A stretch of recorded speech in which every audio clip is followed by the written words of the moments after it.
سورۃ آل عمران آیت نمبر 81 ہے۔ وَإِذْ أَخَذَ اللَّهُ مِيثَاقَ النَّبِيِّينَ، وَإِذْ اور جب،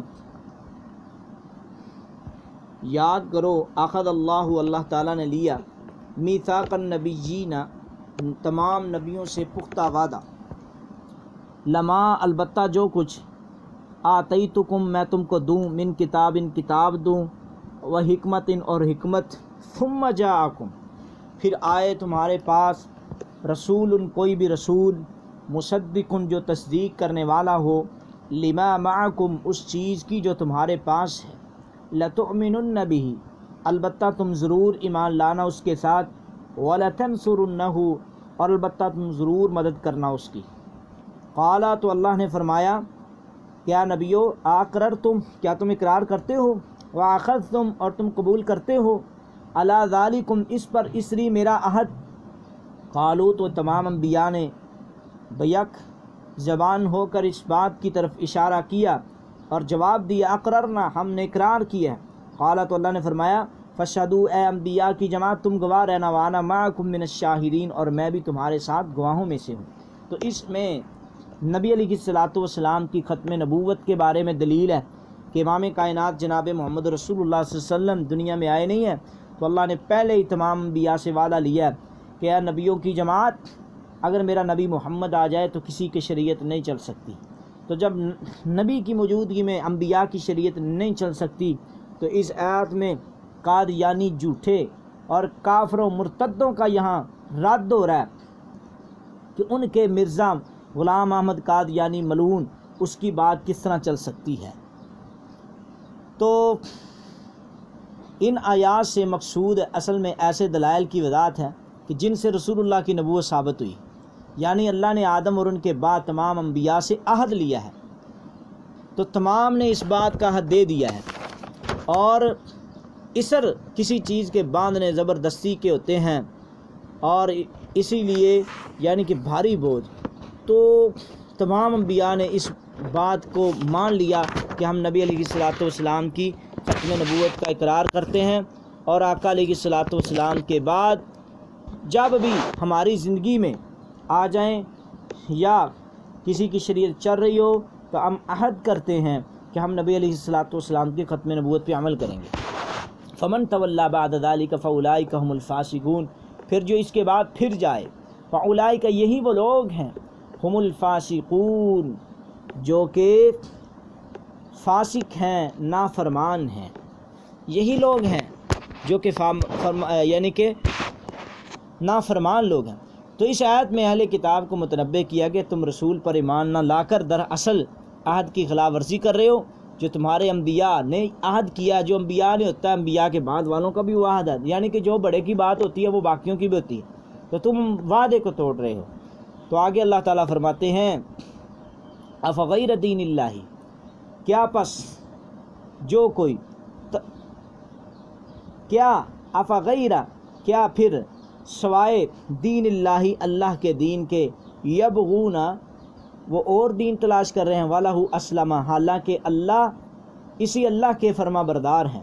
افغیر دین اللہ کیا پھر سوائے اللہ کے دین کے، یہ یبغون یہ کوئی اور دین تلاش کر رہے ہیں، وَلَهُ حالانکہ اسی اللہ کے اسلم فرما بردار ہیں، من فی السماوات جو کوئی بھی زمین میں ہے، والارض اور بالسماوات یا آسمانوں میں ہے، والارض اور زمین میں ہے، توً خوشی کے ساتھ، وکران ناخوشی کے ساتھ، وإلیہ یرجعون اور اسی کی طرف ہی لوٹ کر جانا ہے، اسی کی طرف ہی لوٹ کر جائیں گے۔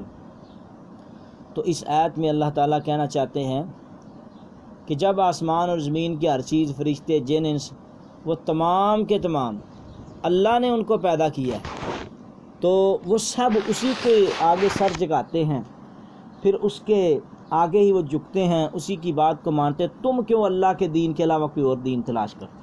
تمہیں بھی ایسا نہیں کرنا چاہیے۔ تو اسی لیے تو اللہ نے بعض مقامات میں فرمایا، بل ہم اضل، ان کو پتہ ہے کہ ہمارا مالک وہ ہے، اسی کی تسبیح کرتی ہیں تمام چیزیں، اور انسان کو ابھی تک سمجھ نہیں آئی۔ کل کہہ دیجئے اے میرے پاک پیغمبر جناب محمد رسول اللہ صلی اللہ علیہ وسلم، آمنا ہم ایمان لائے، باللہ اللہ کے ساتھ، وما انزل اور اس چیز کے ساتھ، انزل جو نازل کی گئی، علینا ہم پر، وما انزل علی ابراہیم اور اس چیز پر بھی ایمان لائے جو نازل کی گئی ابراہیم علیہ السلام پر، و اسماعیل اور اسماعیل علیہ السلام پر، و اسحاق اور اسحاق علیہ السلام پر، و یعقوب اور یعقوب علیہ السلام پر جو چیز نازل کی گئی، والاسباط اور ان کی اولاد پر، وما اوتی موسیٰ اور جو دیے گئے کتاب صحیفہ موسیٰ علیہ السلام، و عیسیٰ علیہ السلام، والنبیون اور دوسرے انبیاء، من ربہم اپنے رب کی طرف سے، لا نفرقو نہیں ہم فرق کرتے، بین احد منہم ان میں سے کسی ایک کے درمیان، ونحن لہ مخلصون اور ہم اسی اللہ کی طرف ہی فرما بردار ہیں۔ تو اللہ تعالیٰ نے کہا ہے کہ اے نبی علیہ السلام کہہ دیجئے کہ ہم ایمان لائے ہیں تمام سابقہ انبیاء کی شریعتوں پر، ہم فرق نہیں کرتے کسی ایک میں، کیونکہ ہم اللہ کے مطیع اور فرما بردار ہیں۔ تو اصل میں بات یہ ہے کہ اللہ رب العزت نے نبی علیہ السلام کو کہا کہ آپ اس بات کا اقرار کریں کہ ہم تمام انبیاء کی دعوت پر ایمان لانے والے ہیں، ان کو تسلیم کرنے والے ہیں۔ لیکن آگے بات سنیے، وہ اس کے بعد اب دین آ گیا، ان کی شریعتیں ختم ہو گئی ہیں، ان کے کچھ احکام جو سابقہ تمام انبیاء کے ایک ہوتے ہیں، جس طرح کہ توحید و سنت وغیرہ، تو آگے اللہ فرما رہے ہیں وَمَن يَبْتَغِي غَيْرَ الْإِسْلَامِ دِينًا اور جو کوئی تلاش کرے گا اسلام کے علاوہ کوئی اور دین، فَلَن يُقْبَلَ مِنْهُ ہرگز نہیں اس سے قبول کیا جائے گا، وَهُوَ فِي الْآخِرَةِ مِنَ الْخَاسِرِينَ اور اس حال میں کہ وہ آخرت میں خسارہ پانے والوں میں سے ہوگا۔ اللہ کے دین کے علاوہ کوئی اور دین تلاش کرنے والا، نبی علیہ السلام کی بات کے علاوہ کوئی اور بات کو تلاش کرنے والا، وہ اس کو قبول نہیں کیا جائے۔ ہاں دین کے علاوہ کوئی اور دین، وہ دین پہلے تھے، وہ نیکی کی بات ہی ہے۔ آج بھی بعض لوگ کہتے ہیں، یہاں بدعتیوں کا رد ہو رہا ہے، جو اپنی طرف سے چیزیں گھڑ کے کہتے ہیں کہ یہ اسلام ہے اور یہ جناب سنت حسنہ ہے اور یہ جناب بدعت حسنہ ہے، تو یہ اس طرح کی باتیں کرتے ہیں۔ تو اللہ تعالیٰ کہہ رہے ہیں جو چیز اللہ کی طرف سے اتاری گئی تھی جب اللہ رب العزت نے، کیا وہ نیکی کے احکام نہیں تھے؟ عیسائیت کی طرف، یہودیت کی طرف وہ نیکی تھی، جب وہ نے اسلام کے بعد قبول، تو اسلام کے بعد اپنی طرف سے گڑھی ہوئی چیزیں کیسے قبول ہو سکتی ہیں؟ اس لیے تو رسول اللہ صلی اللہ علیہ وسلم نے فرمایا صحیح مسلم میں کہ من عمل عملا لیس علیہ امرنا فہو رد، جس نے کوئی ایسا کام کیا جس پر ہمارا حکم نہیں ہے وہ مردود کام ہے۔ تو آگے اللہ رب العزت فرماتے ہیں کیف یکفرون، کیف یکفرون کیسے یہد اللہ ہدایت دے گا اللہ قومن ایسے لوگوں کو، کفروا جو کافر ہو گئے، بعد ایمانہم ایمان کے بعد، وشہدوا اور اس کے بعد کہ انہوں نے گواہی دی، ان الرسول بے شک بلا شبہ رسول حق برحق ہیں، وجاءہم البینات اور آئیں ان کے پاس واضح نشانیاں، واللہ اور اللہ لا یہدی القوم الظالمین اللہ نہیں ہدایت دیتا ظالم قوم کو۔ اولئک یہی وہ لوگ ہیں، جزاؤہم ان کی سزا یہ ہے، ان علیہم لعنت اللہ والملائکۃ کہ ان پر اللہ کی لعنت ہے، فرشتوں کی لعنت ہے، والناس اجمعین اور تمام لوگوں کی لعنت ہے۔ اور آگے فرمایا اولئک خالدین فیہا وہ ہمیشہ رہیں گے اس لعنت میں، لا یخفف عنہم العذاب نہیں ہلکا ہوگا ان سے عذاب، ولا ہم ینظرون اور نہ ہی وہ مہلت دیے جائیں گے۔ تو بات یہ ہے کہ اللہ تعالیٰ نے یہ بات کی ہے کہ بعد وہ لوگ ایمان لانے کے بعد ان کو سب کچھ پتہ، پھر کافر بن گئے، اب ان کے نصیبے میں ہدایت کیسے آئے گی؟ سب کچھ گواہ ہیں، موجود ہیں، رسولوں کو وہ جانتے ہیں اور رسول بھی ان پر گواہ ہیں۔ اور اللہ تعالیٰ نے مرتدین کا ذکر کیا ہے کہ سب کچھ ہونے کے باوجود پھر وہ اسلام سے پھرتے ہیں، تو مرتد جو شخص ہے اس کی سزا قتل ہے۔ اور امام حسن بصری نے اور آیت کے ساتھ اس کی بہترین تفسیر فرمائی ہے کہ اس سے مراد اہل کتاب اپنی کتابوں میں محمد کو موجود پاتے ہیں اور ان کی آمد پر ان کے ذریعے سے فتح کی دعائیں کیا کرتے تھے، تو جب آپ تشریف لائے تو انہوں نے آپ کے ساتھ کفر کیا ہے۔ تو بات یہ ہے کہ آج بھی اگر کوئی آدمی یہ جہاں اس آیت میں ان لوگوں کا رد ہو رہا ہے کہ جو لوگ قرآن و حدیث کو پڑھنے سننے کے بعد اٹکل پچو لگاتے ہیں اور کئی سال تک سوچتے رہتے ہیں کہ اس حدیث پہ عمل کرنا کیسے ہے، اس کی طویل کیسے کرنی۔ منکرین حدیث کا بھی رد ہو رہا ہے۔ اور آگے اللہ تعالیٰ نے فرمایا الا الذین، مگر وہ لوگ ہے تابو، جنہوں نے توبہ کی، من بعد، اس کے بعد، واصلحوا، اور انہوں نے اصلاح کر لی، فإن اللہ غفور الرحیم، تو اللہ تعالیٰ بخشنے والا نہایت رحم والا ہے۔ تو جو لوگ مرتد ہونے کے بعد فوراً توبہ کر لیتے ہیں نا، تو اللہ تعالیٰ ان کو معاف کر دے گا۔ اللہ، کیونکہ یہ نہیں ہے کہ اللہ تعالیٰ ان کو معاف نہیں کرے گا۔ تو بات یہ ہے، اس آیت سے یہ بات بھی ثابت ہوئی کہ سیدنا ابن عباس رضی اللہ تعالیٰ عنہ فرماتے ہیں کہ انصار میں سے ایک آدمی اسلام لانے کے بعد مرتد ہو گیا۔ اس ہوا کیا کہ وہ مشرکوں کے ساتھ مل گیا، جا کے مشرکوں کے ساتھ مل گیا۔ تو بڑا پریشان ہوا، اس نے اپنے قبیلے کے لوگوں سے کہا کہ نبی علیہ الصلوۃ والسلام کو پیغام بھیجو کہ میری توبہ قبول ہو سکتی ہے۔ اس پر یہ آیت نازل ہوئی کہ دوبارہ مسلمان، پھر وہ آیت اس نے سنی الا الذین تابوا من بعد ذلک واصلحوا فإن اللہ غفور رحیم، تو اللہ وہ دوبارہ جناب اس نے اسلام قبول کر لیا۔ یہ سنن نسائی کی حدیث نمبر 4083 ہے۔ اور اسی لیے تو کہا جاتا ہے کہ کسی شخص کو مسلمان بنانا ہے تو زبردستی نہیں کرنی، بس اس کو اس کی حالت میں چھوڑ دو۔ کیوں؟ کیونکہ جب اس کو زبردستی مسلمان بنایا جائے گا، اس کے بعد اس کا دنیا میں زندہ رہنے کا حق ہی نہیں رہتا، اس لیے اس کو پہلے سوچنے دو۔ کیوں؟ من بدل دینہ فاقتلوہ، جو اپنا دین اسلام بدل دے اسے قتل کر دو۔ اسی لیے پہلے کہا جاتا ہے کہ سوچ سمجھ کے مسلمان ہونا، بعد میں اس طرح کرو گے تو قتل ہو جاؤ گے، جس طرح کہ صحیح بخاری کے حدیث نمبر 6918 ہے۔ تو آج بھی یہ قادیانی لوگ، یہ کافر نہیں ان کو کہنا چاہیے، ان کو مرتد کہنا چاہیے، اور ان کو مرتد کہنا چاہیے۔ اور یہ اپنے واٹس ایپ گروپوں میں، فیس بک پہ اپنی دعوت کو پھیلا رہے ہیں، اور نبی علیہ الصلوۃ والسلام کی ختم نبوت پہ ڈاکہ ڈال رہے ہیں۔ ہم کہتے ہیں جو ان کے ساتھ کھڑا ہے وہ بھی ان کے ساتھ کھڑا ہے۔ پھر تو اللہ رب العزت کے دین کے اوپر ان لوگوں کا خاتمہ کرنا یہ ملک پاکستان کی حکومت کا کام ہے۔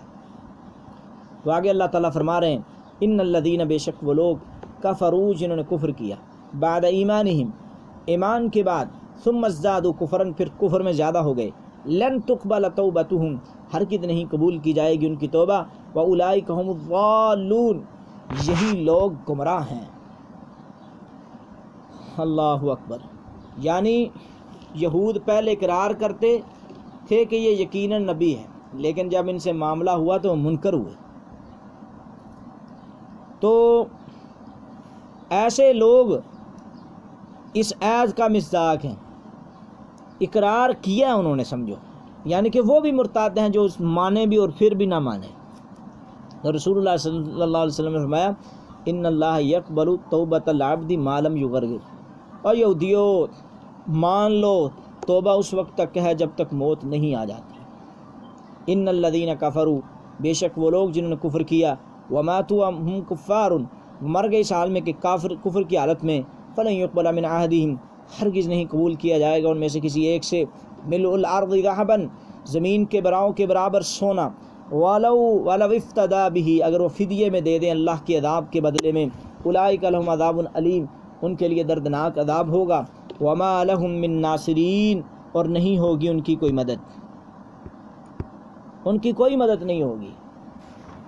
تو اللہ تعالیٰ نے ایسے لوگوں کی حوصلہ شکنی کی ہے کہ جو لوگ کفر کرتے ہیں اور وہ یہ سمجھتے ہیں کہ ہم جو جناب بڑا اچھا کام کر رہے ہیں۔ تو آگے اللہ تعالیٰ فرماتے ہیں لن تنالوا البر، ہرگز نہیں تم نیکی حاصل کر سکتے، حتیٰ تنفقوا، حتیٰ کہ تم خرچ کرو اللہ کے راستے میں، مما، کچھ ان چیزوں میں سے، تحبون، جن کو تم پسند کرتے ہو، وما تنفقوا من شیء، اور جو بھی تم خرچ کرو کچھ بھی اللہ کے راستے میں، فإن اللہ بہ علیم، تو بے شک اللہ تعالیٰ اس کو جاننے والا ہے۔ تو لن تنال البر، البر کامل نیکی کو کہتے ہیں۔ تو آگے فرمایا مما تحبون، یعنی کہ اس مال میں سے خرچ کرو کہ جو تمہیں پسند ہے، اور آگے فرمایا کہ وما تنفقوا من شیء فإن، جو بھی تم خرچ کرتے ہو اللہ تعالیٰ جانتا ہے۔ تو مسئلہ یہ ہے کہ خرچ کرتے وقت اللہ کی رضا کے لیے خرچ کیا جائے، اور مقصد صرف یہی ہونا چاہیے کہ اللہ ہم سے راضی ہو جائے۔ تو قرآن مجید کی اس آیت، جب یہ آیت نازل ہوئی کہ تم پوری نیکی ہرگز نہیں حاصل کر سکتے یہاں تک کہ اس میں سے خرچ کرو جس سے تم محبت کرتے ہو، جس مال سے، اور تم جو چیز بھی خرچ کرو گے بے شک اللہ تعالیٰ اسے خوب جاننے والا ہے۔ تو عمر بن خطاب رضی اللہ تعالیٰ عنہ نے عرض کیا، اے اللہ کے رسول، مجھے خیبر میں سے جو حصہ ملا ہے اس سے بڑھ کر مجھے زیادہ پسندیدہ مال کوئی نہیں لگتا۔ تو میں نے ارادہ کیا اس آیت کے بعد کہ اسے صدقہ کر۔ آقا نے فرمایا اصل اپنے پاس رکھو، اس کے پھل اللہ کے راستے میں تقسیم کر دو۔ چنانچہ عمر نے اسے وقف کر دیا تھا۔ صحیح بخاری کے حدیث نمبر 2737 ہے۔ اور اسی طرح دوسرا واقعہ اس کے موافق میں وہ ابو طلحہ انصاری رضی اللہ تعالی عنہ کا ہے۔ سیدنا انس بیان فرماتے ہیں کہ رسول اللہ صلی اللہ علیہ وسلم کی خدمت میں حاضر ہوا ابو طلحہ، تو اس نے کہا یا رسول اللہ، میری جائیداد میں سے مجھے سب سے محبوب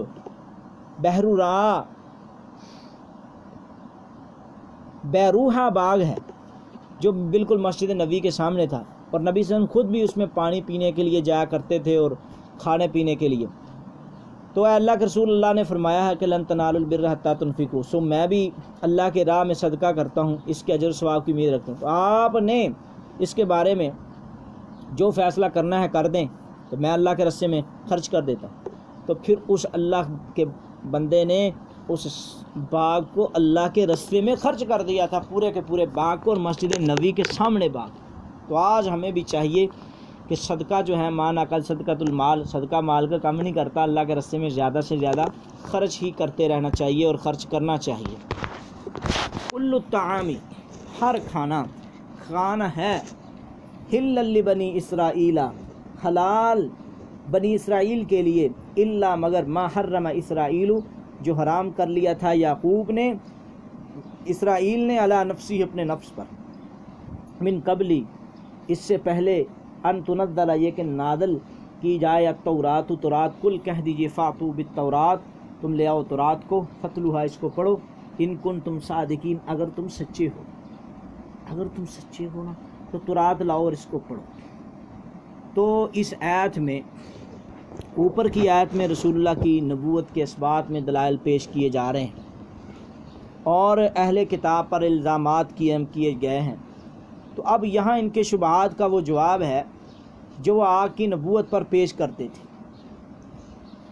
تو امام راضی فرماتے ہیں کہ جب قرآن نے بیان کیا کہ یہود کے ظلم اور سرکشی کی وجہ سے بہت سی چیزیں ان پر حرام کر دی گئی ہیں، جس طرح کہ اس کی وضاحت سورۃ النساء کی آیت نمبر 160 میں بھی اور سورۃ الانعام کی ایک آیت نمبر 146 میں بھی ہے، ورنہ یہ چیزیں ابراہیم کے عہد میں حلال تھیں۔